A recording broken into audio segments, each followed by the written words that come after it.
Hello everyone, welcome to vision academy. இப்போ நம்ம IBPS கிளர்க்கோட notification பற்றி பார்க்கலாம். ஆக்சுவலாக இது 1ஆம் தேதி வந்து ரிலீஸ் பண்ணியிருக்காங்க. நல்லா பாருங்கள்.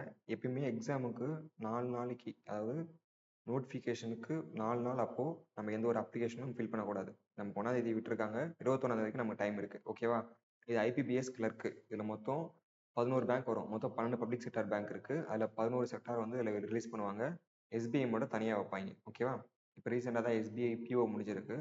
ஸோ மிச்சம் இருக்காது ஆஃபீஸர், இது கிளர்க்கு. ஓகேவா? இப்போ கிளர்க்கை பற்றி பார்க்கலாம். ஓகே, நீங்கள் 1ஆம் தேதி வந்து அப்ளிகேஷன் வந்து ஓப்பன் ஆயிடுச்சு. அப்ளிகேஷன் எப்பயுமே அப்ளிகேஷன் ஓப்பன் ஆச்சுன்னா 4 நாளைக்கு அப்புறம் ஒரு நாளைக்கு அப்புறம் நீங்கள் வந்து அப்ளை பண்ண ஆரம்பிங்க. ஓகேவா? ஏன்னா சப்போஸ் நீங்கள் ஏதாவது ஒரு இன்ஃபர்மேஷன் சேஞ்ச் பண்ணுறாங்க அப்படின்னா நம்ம முன்னாடியே போய் வந்து அப்ளிகேஷன் வந்து ஃபில் பண்ணுற மாதிரி ஆகிடும். ஓகேவா? அதனால் அப்ளிகேஷன் வந்துச்சுன்னா 4 நாளைக்கு அப்புறம் ஃபில் பண்ணுங்கள். அதே மாதிரி எண்டு டேட்டுக்கு 4 நாள் முன்னாடியே முடிச்சிடுங்க. ஓகேவா? இப்போ எனக்கு ஆகஸ்ட் 1ஆம் தேதி வந்து ஓப்பன் ஆயிருக்கு. 21 வரைக்கும் டைம் இருக்குது. இன்னுமே எனக்கு 12 நாள் டைம் இருக்குது. ஓகேவா? ஸோ நீங்கள் ஆகஸ்ட்டு கரெக்டாக பார்த்தீங்கன்னா 18 கூட நீங்கள் முடிச்சிருக்கணும், அப்ளிகேஷன் முடிச்சிருக்கணும். ஏன் அதுக்கு மேலே போகக்கூடாதுன்னு பார்த்தீங்கன்னா சம்டைம்ஸ் வந்து இஷ்யூ ஆகிடும். சம்டைம்ஸ் இல்லை, எப்பயுமே இஷ்யூ தான் ஆகும். லாஸ்ட்டாக ஐபிபிஎஸ் பிஓ இருக்கு இல்லையா, ஆஃபீஸரு, இது கிளர்க்கு, இது மாதிரி அந்த ஆஃபீஸரும் அதே இஷ்யூ தான் ஆச்சு. கடைசி 2 நாளாக 3 நாளாக சைட்டே வந்து கிராஷ் ஆயிடுச்சு. அதுவும் கடைசி 2 நாளாக வந்து எல்லாரும் அப்ளை பண்ணுறேன்னு சொல்லி போய் நின்று வெப்சைட்டே கிராஷ் ஆயிடுச்சு. ஸோ ஐபிபிஎஸ்பி வந்து ஒரு 1 வீக் வந்து எக்ஸ்டெண்ட் பண்ணாங்க. இது வந்து ரேர் டைம் தான், அவங்களா பார்த்து எக்ஸ்டெண்ட் பண்ணி விட்டாங்க. ஆனால் எல்லா டைமும் இதே மாதிரிலாம் அவங்க எக்ஸ்டெண்ட் பண்ணிட்டு இருக்க மாட்டாங்க. ஸோ அதனால் முடிஞ்ச அளவுக்கு ஒரு 3 நாள் 4 முன்னாடியே முடிச்சிடுங்க. அதிகபட்சம் பார்த்தீங்கன்னா 3 நாளைக்கு முன்னாடியே முடிச்சிடணும். ஓகேவா? ஓகே, ஆரம்பிச்சது 1ஆம் தேதி, 21ஆம் தேதிக்கு டைம் இருக்குது. ஸோ சீக்கிரம் பண்ணுங்கள். ஓகே, ஒரு மாதிரி நீங்கள் செக் பண்ணுங்க. நீங்கள் வந்து அப்ளை பண்ணிட்டதுக்கப்புறம் ஃபீஸ்லாம் பே பண்ணதுக்கப்புறம் நீங்கள் வந்து ரீசெக் பண்ணுங்கள். மெயில் வந்து அடிக்கடி செக் பண்ணிட்டே இருங்க, உங்களுடைய ஸ்டேட்டஸ் வந்து கேன்சல் ஆயிடுச்சா அப்படி இல்லையானது. ஏன்னா சம்டைம்ஸ் சில பேருக்குலாம் வந்து அப்ளிகேஷன் வந்து கேன்சல் ஆகவும் வாய்ப்பு இருக்குது. அது மெயிலுக்கும் வந்து அலர்ட் பண்ணும். சப்போஸ் நீங்கள் செக் பண்ணாமல் விட்டிங்கன்னா கடைசி நேரத்தில் நம்ம ஒன்றும் பண்ண முடியாது. இதுவே நீங்கள் செக் பண்ணிங்கன்னா நம்ம திரும்ப கூட ரீஅப்ளை பண்ணிக்கலாம். ஓகேவா? ஓகே, ஆஸ் யூஷுவல் தான். ஃபிலிம்ஸ் வந்து அக்டோபரில் வச்சுருக்காங்க. இதில் டேட் கொடுக்கல. ஆக்சுவலாக டேட் வந்து நமக்கே தெரியும். ஆல்ரெடி நமக்கு வந்து ஐபிபிஎஸ் கேலண்டர் விட்டுட்டாங்க. நல்லா பார்த்துக்கோங்க. ப்ரிலிம்ஸு கிளர்க்கு வந்து அக்டோபர் 4, 5, 11 இதில் நமக்கு நடக்க போகுது. மெயின்ஸ் வந்து 29 நவம்பர் 20 நடக்குது. இதில் அவங்க சொல்லலை, பட் அவங்க முன்னாடியே விட்டுட்டாங்க. இது டென்டேட்டிவ் டேட்னு சொல்லியிருக்காங்க. மோஸ்ட் ஆஃப் இந்த டேட்டில் தான் நடக்க வாய்ப்பு இருக்குது. அதிகபட்சம் ரேராக வேணால் டேட்டு மாற வாய்ப்பு இருக்குது. சரியா? ஓகே, அதே மாதிரி உங்களுக்கு வந்து மெயின்ஸ் நவம்பர் 29 நடக்கும். அலாட்மெண்ட் வந்து மார்ச்லேயே முடிஞ்சிடும். ஓகே ஓகே, அடுத்த ஒன்றா பார்க்கலாம். ஆஸ் யூஷுவல் தான், நான் சொன்ன மாதிரி மொத்தம் 12 பேங்க் இருக்குது. அதில் 11 பேங்க் அவங்க விட்டுருக்காங்க, எஸ்பிஐ தவிர. உங்களோட பேசிக் பே வந்து 24,050 rupees. உங்களுக்கு வந்து டிஆர்எல்எஸ் அலவன்ஸ்லாம் சேர்த்து உங்களுக்கு பார்த்தீங்கன்னா ஒரு 43 கிட்ட உங்களுக்கு வரும். டிடக்ஷன்லாம் போகவே உங்களுக்கு வந்து கிளர்க்குக்கு 43 கிட்ட உங்கள் கையில் இருக்கும். ஓகேவா? அடுத்து எலிஜிபிலிட்டி. ஆக்சுவலாக நீங்கள் ஒரு இந்தியனாக இருந்தாலே போதும், எனி டிகிரி வந்து உங்களுக்கு எனஃப். அதோட மினிமம் ஏஜ் உங்களுக்கு 20, மேக்ஸிமம் உங்களுக்கு 28. நீங்கள் டிகிரி முடிச்சிருக்கீங்க, அதாவது சம்டைம்ஸ் வந்து ரொம்ப ரேராக சில பேர் தான். நீங்கள் காலேஜ் முடிச்சிங்கன்னா மோஸ்ட்லி, இப்போ நீங்கள் வந்து ஆர்ட்ஸ் முடிச்சிங்கன்னா உங்களுக்கு வந்து 20 வயசு ஆயிருக்கும். இன்ஜினியரிங் முடிச்சிங்கன்னா உங்களுக்கு 21 வயசு ஆயிருக்கும். மோஸ்ட்லி இதுதான் அப்ராக்சிமேட்டாக ஆவரேஜாக இப்படி தான் நடக்கும் எல்லாருக்குமே. ஸோ நீங்கள் டிகிரி முடிச்சவங்களா இருந்தீங்கன்னா மோஸ்ட்லி அப்ளை பண்ண பாருங்கள். ஓகேவா? நீங்கள் டேட் அப்ளை பண்ணும்போதே, நீங்கள் வந்து அப்ளிகேஷனில் உங்கள் டேட் அப்ளை பண்ணுவீங்களா, அப்போவே வந்து வெப்சைட் வந்து உங்களுக்கு காமிக்கும் நீங்கள் எலிஜிபிளாக இருக்கீங்களா இல்லையான்னு. ஓகேவா? ஸோ அதனால் கவலைப்படாதீங்க. உங்களுடைய வயசு வந்து எலிஜிபிள் ஆகுமா ஆகாதுன்னு டவுட்லாம் வேணாம். நீங்கள் போய் அப்ளை பண்ணுங்கள். நீங்கள் அப்ளை பண்ணும்போது உங்கள் டேட்டை நீங்கள் போடும்போதே வெப்சைட்டே சொல்லும் இதுக்கு நீங்கள் உங்கள் வயசு எலிஜிபிளா இல்லையான்னு. சரியா? ஓகே, அடுத்தது ரிலாக்ஸேஷன் இருக்குது. உங்களுக்கு அதிகபட்சம் 28 வயசு ஆகிடுச்சுன்னா எஸ்சி எஸ்டிக்கு 5 வருஷம் இருக்குது, ஓபிசிக்கு 3 வருஷம் இருக்குது. அதாவது இப்போ எனக்கு வயசு வந்து 28 ஆகிடுச்சு. நான் வந்து மேக்ஸிமம் 28 சொல்கிறாங்க. இப்போ வரைக்கும் எனக்கு 28 இருக்குன்னா பிரச்சனை இல்லை. எனக்கு வந்து 28 முடிய போகுது, இல்லை 29 ஆயிடுச்சுன்னா நான் இதை ரிலாக்ஸேஷன் வச்சுக்கலாம், ரிசர்வேஷனுக்கு ஏற்ற மாதிரி. எக்ஸாம்பிளுக்கு எஸ்சி எஸ்டிக்கு 5 இயர்ஸ் இருக்குது. இப்போ எனக்கு 28 வயசுனா நான் 5 இயர்ஸ் ஆட் பண்ணிப்பேன். எனக்கு 33 வயசு வரைக்கும் எனக்கு எலிஜிபிள் இருக்குது. ஸோ எனக்கு ஓபிசினா நான் வந்து 31 வயசு வரைக்கும் எனக்கு எலிஜிபிள் இருக்குது. அதே பிடபிள்யூடினா எனக்கு 10 இயர்ஸ் இருக்குது. எக்ஸ் சர்வீஸ் மேனுக்கு இன்னுமே இயர் எக்ஸ்டெண்ட் ஆகிட்டே போகுது. ஓகேவா? ஓகே, அடுத்து ஓகே, இதில் டிசபிலிட்டியோட லிஸ்ட்டு, அதாவது இதுக்குள்ளே நீங்கள் உங்களுடைய எலிஜிபிளோ உங்களுடைய பேராமீட்டரோ இதுக்குள்ளே இருந்தால் நீங்கள் இதுக்கு எலிஜிபிலிட்டியில் வருவீங்க. டிசபிலிட்டி எலிஜிபிலிட்டியில் நீங்கள் வருவீங்க. இதை செக் பண்ணிக்கோங்க.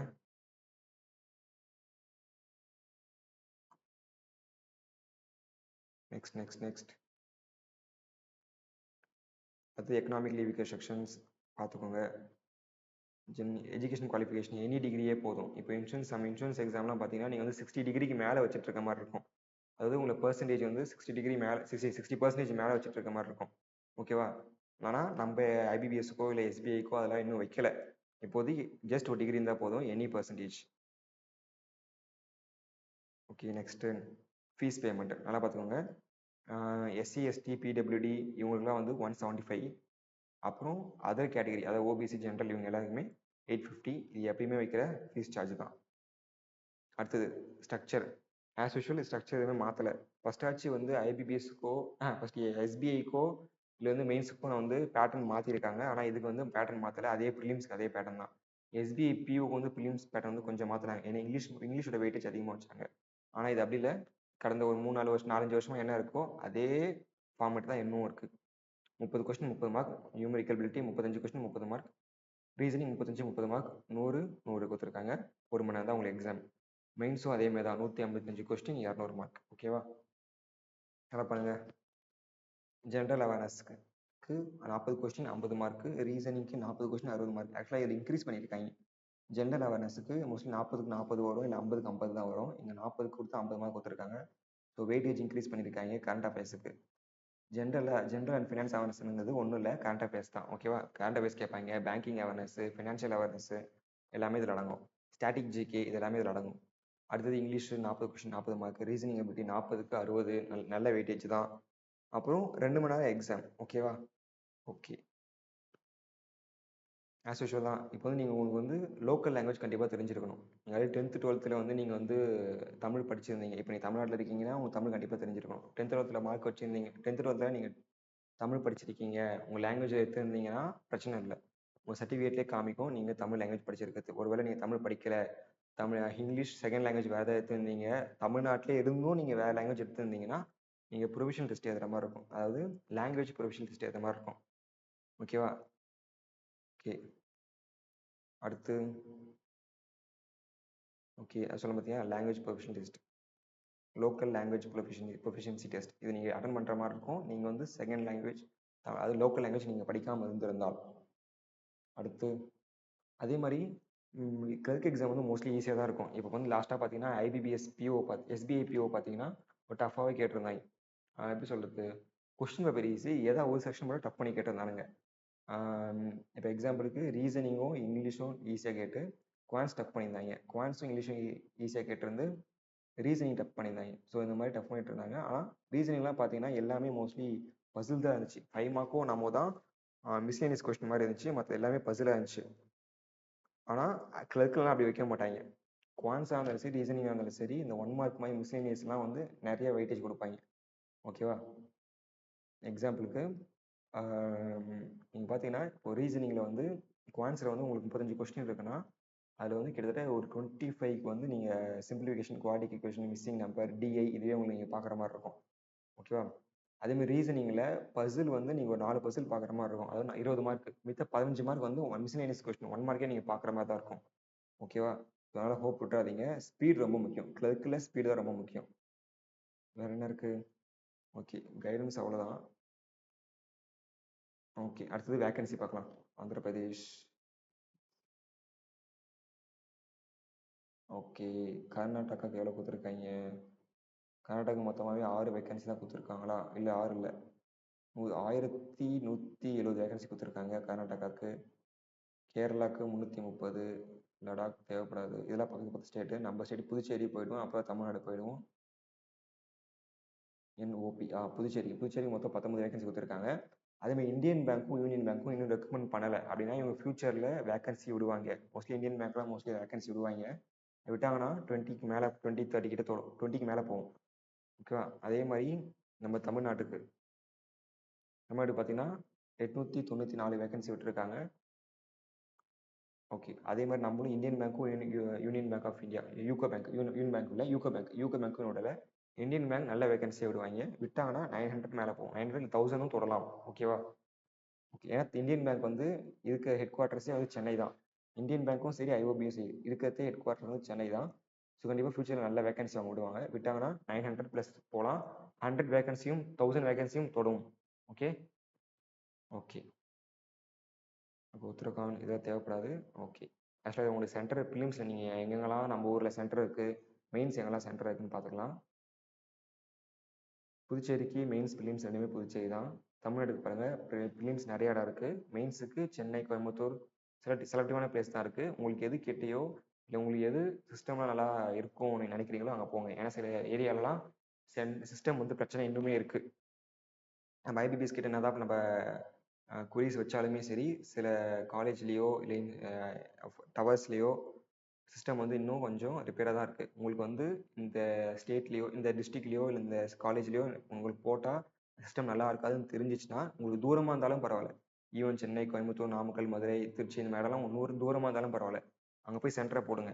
நம்ம ட்ராவல் பண்ணி போனாலும் பரவாயில்ல, தப்பு இல்லை. ஏன்னா கடைசி நேரத்தில் சிஸ்டம் இல்லாமல் நம்ம வந்து கஷ்டப்பட்டோம், கடைசி நேரம் சிஸ்டமால் நம்ம வந்து ஒழுங்காக அட்டன் பண்ணலங்கிற இது நிலைமை வந்துடக்கூடாது. ஓகேவா? ஓகே. ஓகே. அப்புறம் பாருங்கள், டாக்குமெண்ட் ஃபோட்டோ டாக்குமெண்ட்லாம் நல்லா ரெடி பண்ணி வச்சுக்கோங்க. நீங்கள் ஃபஸ்ட் டைம் நீங்கள் அப்ளை பண்ணும்போதே இல்லை ஒரு டேட்டா சென்டர்லோ அங்கே போய் கம்ப்யூட்டர் சென்டரில் போய் ஃபஸ்ட்டு உங்களுக்கு ஃபோட்டோவை நல்லா க்ராப் பண்ணி அவங்க கொடுத்த சைஸில் கொடுத்த கேபியில் பிக்சலில் கரெக்டாக நீங்கள் க்ராப் பண்ணி வச்சுக்கோங்க. ஸ்கேன் பண்ணி வச்சுக்கோங்க. டாக்குமெண்ட்டை ஸ்கேன் பண்ணி வச்சுக்கோங்க. உங்கள் ஃபோட்டோ ஸ்கேன் பண்ணி வச்சுக்கணும். ஓகேவா? அடுத்து உங்கள் சிக்னேச்சர் ஸ்கேன் பண்ணி வச்சுக்கணும். சிக்னேச்சர் வந்து ஒயிட் பேப்பர் பிளாக் இங்கில் தான் இருக்கணும். நல்லா பாருங்கள், நீங்கள் மாற்றி ப்ளூ இங்க்லேயும் நீங்கள் போட்டிங்கன்னா சம்டைம்ஸ் நிறைய டைம்ஸ் அது கேன்சல் ஆகிடும். சில பேருக்குலாம் செலக்ட் ஆகிருக்கு, ஆனால் அவங்க வந்து வெரிஃபிகேஷனோ இல்லை வேற எங்கேயோ போகும்போது அது கேன்சல் ஆகிருக்கு. அடுத்து லெஃப்ட் தம்ப் இம்ப்ரெஷன் வைங்க, கரெக்டாக லெஃப்ட் தம்பை வைங்க. ஹேண்ட் ரிட்டன் டிக்ளரேஷன் வைங்க, கரெக்டான சைஸில் கேபியில் கரெக்டாக பார்த்து வைங்க. அதேமாதிரி ஹேண்ட் ரிட்டன் டிக்ளரேஷன் பாருங்கள், ஐ பூபதின்னு நான் என் பேர் நான் இங்கே போடுவேன். Here declared by all the information நான் ஃபுல்லாக நான் எழுதுவேன். ஓகேவா? எழுதி அதை ஒயிட் பேப்பரில் பிளாக் பென்னில், இங்க் இல்லை பெண்ணே போதும், பிளாக் மை பென்னில் எழுதுங்க. எழுதி ஸ்கேன் பண்ணுங்கள். அடுத்தது நீங்கள் 12th இல்லை 10th மார்க் ஷீட்டை ஸ்கேன் பண்ணி பிடிஎஃப் வச்சுக்கணும். பிடிஎஃப் வச்சு அப்லோட் பண்ணாலே போதும். ஓகேவா? அவ்வளோதான். ஆக்சுவலாக இந்த ஃபார்மேட் வந்து இந்த இயரில் தான் கேட்க ஆரம்பிச்சிருக்காங்க. 10th 12th மார்க் ஷீட் வந்து இது கேட்டதே இல்லை நமக்கு பேங்க் எக்ஸாமில். ஃபஸ்ட் டைமாக இந்த மாதிரி கேட்குறாங்க. ஒன்றும் ப்ராப்ளம் இல்லை, கொடுத்துடலாம். ஓகேவா?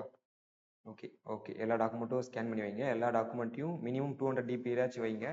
அப்படிதான் சம்டைம்ஸ் இப்போ புதுசாக அந்த வெப்சைட் வந்து பேனல் வந்து சேஞ்ச் பண்ணிட்டாங்க. அதாவது உங்களுடைய வெப்சைட் வந்து ஸ்க்ரீன் பார்த்தீங்கன்னா சேஞ்ச் ஆகிருக்கும். ஸோ வந்து 200 DPயில் ஃபஸ்ட் நான் 200 DPக்கு இல்லைனாலும் சில ஃபோட்டோஸ்லாம் வந்து அப்லோட் ஆகிற மாதிரி இருக்கும். இப்போலாம் அப்படி இல்லை, ஒவ்வொரு இன்ஸ்ட்ரக்ஷனும் பார்த்து வைக்கிறாங்க. ஸோ பார்த்து ஸ்கேன் பண்ணி டாக்குமெண்ட்டாக ஸ்கேன் பண்ணி வச்சுக்கோங்க. Okay, thank you, all the best. நல்லபடியாக எழுதுங்க.